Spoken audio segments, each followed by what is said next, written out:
चाहनी तो आगे दया चाहनी तो आगे जो तुई जापी नमिटी तो मारे जो तुई जापी नमिटी तो माँ तो तुई मधुर लागे दया तो तुई मधुर लागे अल्लाह अल्लाह अल्लाह अल्लाह अल्लाह अल्लाह अल्लाह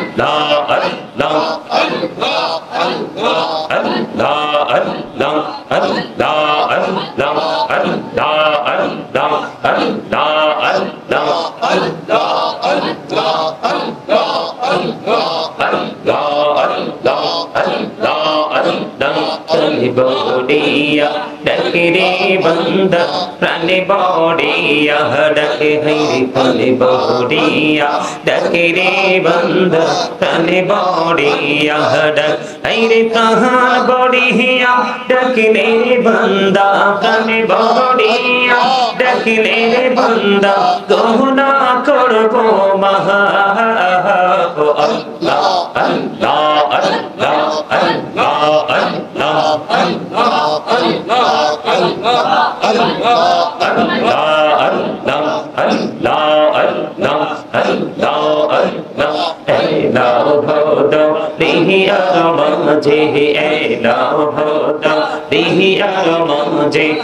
কিসের করো খেলা পীছে দিকে চলিয়া দেখো পীছে দিকে চলিয়া দেখো ডুবে যায় তোর বেহলা রে আল্লাহ আল্লাহ আল্লাহ আল্লাহ আল্লাহ আল্লাহ লা ইলাহা ইল্লাল্লাহ মুহাম্মাদুর রাসূলুল্লাহ সাল্লাল্লাহু আলাইহি ওয়াসাল্লাম জোরে জোরে বলুন আলহামদুলিল্লাহ আলহামদুলিল্লাহ ঈমানি চেতনার মাস এই মাসটা হলো আপনার কাঙ্ক্ষিত পুরস্কার পাওয়ার মাস কার জন্য মুমিনের জন্য কার জন্য মুমিনের জন্য মুনাফিক বেঈমান কাফিরের জন্য কিন্তু কোনো পুরস্কার নেই তার কারণ হলো আল্লাহ রাব্বুল আলামিন পবিত্র কালামে হাকিমে একবার স্পষ্ট করে বলে দিয়েছেন the hypocrites will be in the lowest place of hell আল্লাহ বলেছেন ইন্নাল মুনাফিকিনা ফি দারকিল আসফালি মিনান নার মুনাফিকদের জন্য বরাদ্দ রয়েছে সর্বনিকৃষ্ট জায়গা জাহান্নামের একেবারে লোকাল যেই পয়েন্ট সেটা হচ্ছে মুনাফিকের জন্য বরাদ্দ আল্লাহ রাব্বুল আলামিন বলেছেন বেঈমান সম্পর্কে উইদ্দাত লিল কাফিরিন কাফেরদের জন্য বরাদ্দ কি কথা বলেন না কেন মাস্ট বি চলে যেতে হবে you have to go to hell চলে যেতে হবে জাহান্নামে অনন্তকালের জন্য থাকতে হবে সেখানে আর মিনকে আল্লাহ রাব্বুল আলামিন ডেকে ডেকে বলবেন ইউ গো টু প্যারাডাইস জান্নাতে চলে যাও সুবহানাল্লাহ বলেন সুবহানাল্লাহ আল্লাহ রাব্বুল আলামিন তথ্যটা দিয়েছেন এমনি ভাবে উইদ্দাত লিল মুত্তাকিন জোরে জোরে বলুন সুবহানাল্লাহ সম্মানিত উপস্থিতি আমি আপনাদেরকে বলি এটা কিন্তু একটা ক্লাস এটা কি আপনারা যদিও আমার বাবার বয়স ম্যাক্সিমাম মুরব্বি আমার দাদার বয়সী কিন্তু আপনাদেরকে মনে করতে হবে আপনারা টিচিং প্রফেশনে যুক্ত হয়েছেন ইনভলভ হয়েছেন এটা একটা ক্লাস এখানে আপনাদের মধ্যে মানসিকতাটা ওইরকম থাকতে হবে যে আমরা চুপচাপ বসবো ক্লাসে কোনো স্টুডেন্ট কি গন্ডগোল করলে স্টুডেন্ট কি ভালো কোনো কিছু পায় বছর শেষে রেজাল্ট কি ভালো আসে কখনোই আসে না আপনারা এখানে অনেক মানুষ উপস্থিত হয়েছেন এবং আপনারা যারা এসেছেন তারা সবাই বুঝের মানুষ। কিসের মানুষ? আমি আপনাদেরকে খুশি করার জন্য বলছি না। আপনাদের মতো আজকে যে মুরব্বীগুলোকে আমি এখানে দেখতে পাচ্ছি আমার পাশে সামনে, এই মুরব্বীগুলো যতদিন থাকবে ততদিনই পৃথিবীটা ভালো থাকবে। মুরব্বীগুলো যখন পৃথিবী ছেড়ে চলে যাবে পৃথিবীর অবস্থা মোটেও ভালো থাকবে না। তার কারণ হচ্ছে কি জানেন? তার কারণ হলো ইয়াং জেনারেশন। যেটা এই জানলাটা লাগাই দিতে পারবা? এটা লাগাই দেওয়াটা আমার জন্য সবচেয়ে বড় সেফটির জন্য। এটা একবারে ব্লক করে দাও। এই আমি আপনাদেরকে বলি, এদিকে দেখান, আপনাদেরকে আমি কিছু শর্ত দিব। আমি এখানে সারা রাত আপনাদেরকে বিরক্ত করব না। আমি আপনাদেরকে কি করব না? সারা রাত বিরক্ত করব না। আপনাদের যতক্ষণ আলোচনা শুনবেন আমি আপনাদেরকে আলোচনাটা গুছিয়ে আপনাদেরকে বোঝানোর জন্য আমি এখানে এসেছি। কারণ এখনকার মানুষের মধ্যে আমল তো নাই, সাথে সাথে ঈমানও ধ্বংস হয়ে যাচ্ছে। কি বলেন দাদা ভাই? ঠিক বলছি না? এখনকার ছেলে মেয়েদের মাঝে কাছে কি ঈমান আছে? ম্যাক্সিমাম ছেলে মেয়েরাই তো পথভ্রষ্ট। হয়তো বা হাজারের মধ্যে 100-এর মধ্যে 2-4টা ভালো পাওয়া যায়। কারণ আপনাদের মুরব্বীদের মধ্যে সকাল থেকে বিকেল পর্যন্ত ধর্মীয় চর্চা খুঁজে পাওয়া যায়। কি খুঁজে পাওয়া যায়? ধর্মীয় চর্চা খুঁজে পাওয়া যায়। আর বর্তমান যে গোটা বাংলাদেশ আমাদের বর্তমান যে ইয়াং জেনারেশন, ছেলে যুবক যুবতী, ছেলে বলেন মেয়ে বলেন, ওদের চর্চা হলো সকাল থেকে বিকেল পর্যন্ত বেঈমান কাফেরদের অপসংস্কৃতি নিয়ে চর্চা। কথা বলতে পারেন না? আর জোরে। সত্য কথাটা বললে একটু খারাপই লাগে, কারণ আল হাক্কু মুররুন, হক কথাটা একটু তিতা। কথা কি? তিতা। তারপর আল্লাহ বলেছেন আকুলু কাওলান সাদীদা। আল্লাহ বলেছেন সে দা রাইট থিং, সত্য কথা বলো, সঠিক কথা বলো। সেই ট্রেনিং দিয়ে গেছে আপনার আমার প্রাণের নবী সরকারে মদিনা, যাকে ইহুদিরা পর্যন্ত বলেছেন হি ওয়াজ ভেরি ট্রুথফুল, তিনি ছিলেন শ্রেষ্ঠ সত্যবাদী। আওয়াজ তুলে সুবহানাল্লাহ। লবণ না দিলে খাবার মজা হয়? আমি দেখে আসছি ও বাড়িতে অনেক বড় বড় পাতিলে রান্না বসাইছে আপনাদের জন্য।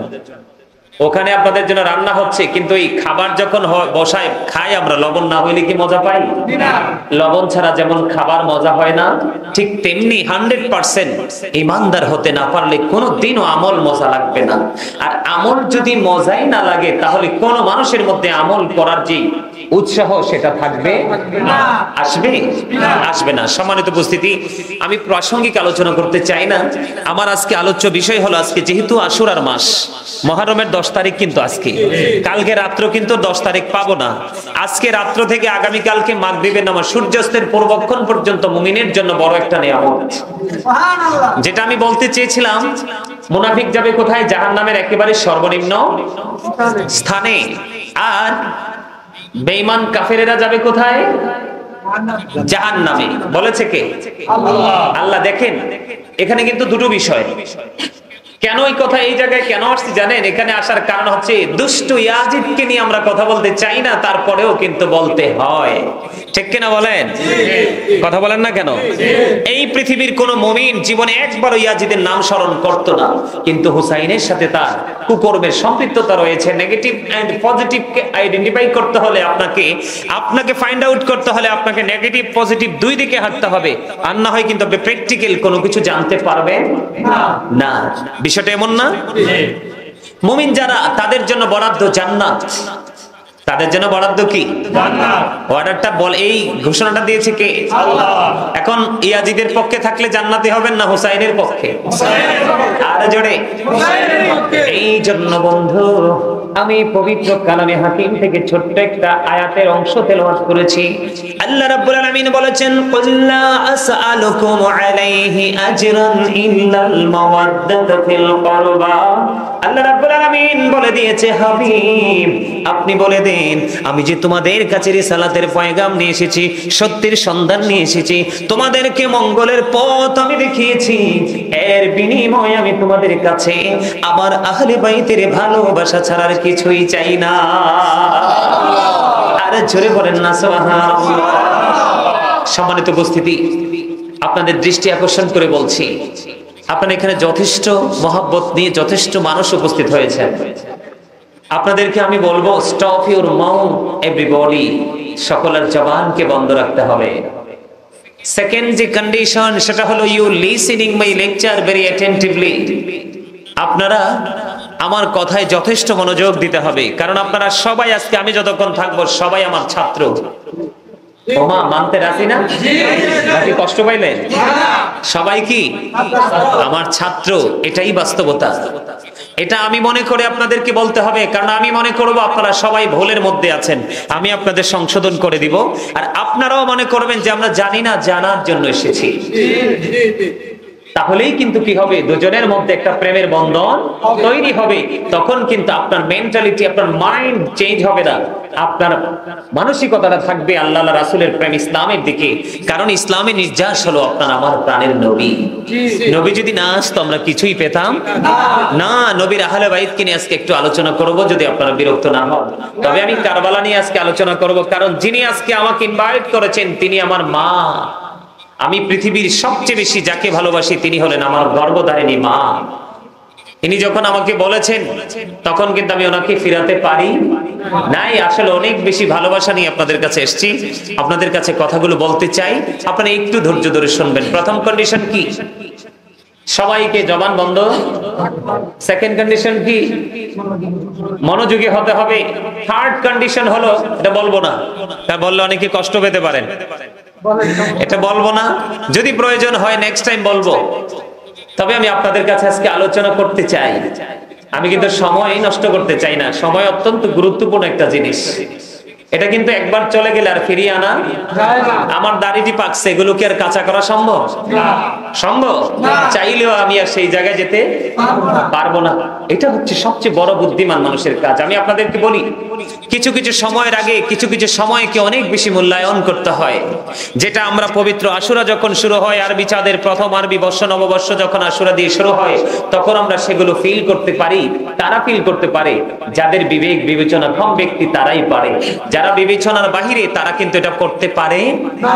আমি আপনাদেরকে বলি, আপনারা বুঝে নেবেন, কারণ একটি বছর আপনার আমার জীবন থেকে হারিয়ে গেছে, আবার একটা নতুন বছর শুরু হয়ে গেছে। কিন্তু এই একটি বছর আমি কি করেছি, আমাকে ওপারে হিসাব করার আগে এপারে হিসাব করতে হবে। তাহলেই হলাম আমি আই এম ভেরি ক্লেভার। ঠিক কিনা বলেন? Very intelligent. ঠিক না? ঠিক বোঝেন আমার কথা? বোঝেন?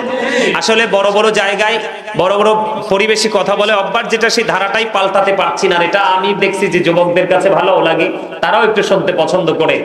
সম্মানিত উপস্থিতি, কারণ হলো আপনি মৃত্যুবরণ করার আগে আপনি জীবনকে মূল্যায়ন করুন। আপনি ব্যস্ত হয়ে যাওয়ার আগে আপনি আপনার অবসর সময়কে কাজে লাগান। আপনি অসুস্থ হয়ে যাওয়ার আগে আপনি আপনার সুস্থতাকে কাজে লাগান। আমার কথা কি আপনারা বুঝেন? আপনার অর্থ ফুরিয়ে যাওয়ার আগে আপনি আপনার অর্থটাকে কাজে লাগান। যেমনটি আমার যিনি মা যিনি আজকের এত সুন্দর জান্নাতের বাগান সাজিয়েছেন, পবিত্র আশুরা উপলক্ষে অনেক মানুষের খাবারের আয়োজন করেছেন। এই বিষয়ে নিয়ে আমি আলোচনা করব। আজকে উনি যে টাকাগুলো খরচ করেছেন, পৃথিবীর মানুষের দৃষ্টিতে এটি খরচ হয়ে গেছে, কিন্তু আসলে এগুলোই ওনার ফিউচারের জন্য বাজার হয়ে দাঁড়িয়ে যাবে। এগুলো হচ্ছে ওপারের বাজার, এগুলো হচ্ছে ওপারের বাজার। কারণ ওখানে আপনি সহায় সম্বলহীন হলে তো লাভ হবে না। এই দুনিয়াতে ভিখারি হলে কোনো সমস্যা নাই, কিন্তু ওপারে ভিখারি হলে সমস্যার শেষ নেই। ঠিক না? ঠিক। আমার কথা কি আপনাদের বুঝে আসে? আরো জোরে বলেন, আসে? আমরা মৃত্যুবরণ করার আগে জীবনকে মূল্যায়ন করব, অসুস্থ হওয়ার আগে সুস্থতাকে মূল্যায়ন করব। ঠিক না বলেন? সম্পত্তি ফুরিয়ে যাওয়ার আগে সম্পত্তি কাজে লাগাবো। আমরা ব্যস্ত হয়ে যাওয়ার আগে আমরা আমাদের অবসর সময়কে কাজে লাগাবো। এটাই হলো মুমিনের চরিত্র, এটাই হলো মুমিনের বৈশিষ্ট্য। সম্মানিত উপস্থিতি, আপনাদেরকে আমি আরো বলে রাখি, সূরা আলে ইমরানের 185 নম্বর আয়াতের শেষ অংশে আল্লাহ রাব্বুল আলামিন বলে দিয়েছেন, ওমাল হায়াতুদ দুনিয়া ইল্লা মাতাউল গুরুর। আল্লাহ রাব্বুল আলামিন জানিয়ে দিয়েছেন এই দুনিয়ার জীবন, এই পৃথিবীর জীবন একটা ধোঁকা ছাড়া কিছুই। তাহলে আপনি আমি যা করছি এগুলো কি আপনার আমার জন্য নিয়ামত না কিয়ামত? আরে আপনি তো সন্তান সন্ততির জন্য আমরা যা করছি, কিন্তু ওরাই যদি উপরে কাজে না লাগে, তাহলে ওরাই যদি উপরে কাজে না লাগে, তাহলে আপনি এদের পিছনে শ্রম দিয়ে কি কোনো লাভ আছে? কথা বলে না, আছে? এই জন্য বন্ধু আমি আপনাদেরকে বলে দিতে চাই, আল্লাহর হাবিব সরকারি মদিনাকে আল্লাহ রাব্বুল আলামিন একটা ডাক দিয়ে বললেন, হাবিব আমি আপনাকে জানিয়ে দিলাম, আপনি আপনার উম্মতগুলোকে মেসেজটা জানিয়ে দেন। আপনি যে তাদের কাছে রিসালাত নিয়ে গেছেন, নবী বলেছেন আমি যে তোমাদের কাছে রিসালাত নিয়ে এসেছি, সত্য নিয়ে এসেছি, কল্যাণ নিয়ে এসেছি, মঙ্গল নিয়ে এসেছি, তোমাদের জন্য নিয়ামত নিয়ে এসেছি, এর বিনিময়ে আমি তোমাদের কাছে কিছুই চাই না, চাই শুধু আমার আহলে বাইতের ভালোবাসা। আরে যারা বলেন না সুবহানাল্লাহ। আহলে বাইতকে ভালোবাসার দরকার আছে না নাই? আর জোরে বলেন, এত বেশি দরকার। আহলে বাইতকে ভালোবাসা মুমিনের জন্য ফরজ। নবী এবং নবীর পরিবারকে ভালোবাসা আমাদের জন্য ফরজ। ফরজ যদি ইচ্ছে করে ছেড়ে দেই তাহলে আমরা মুমিন হতে পারবো না? কথা বলে না, কোনোদিনও পারবো না। আমি দেখতে পাইলাম আমার যুবক ভাইরা এসে বসেছে, আমার সামনেও যুবকেরা এসেছে। যুবক, তোমাদের জন্য বড় নিয়ামত।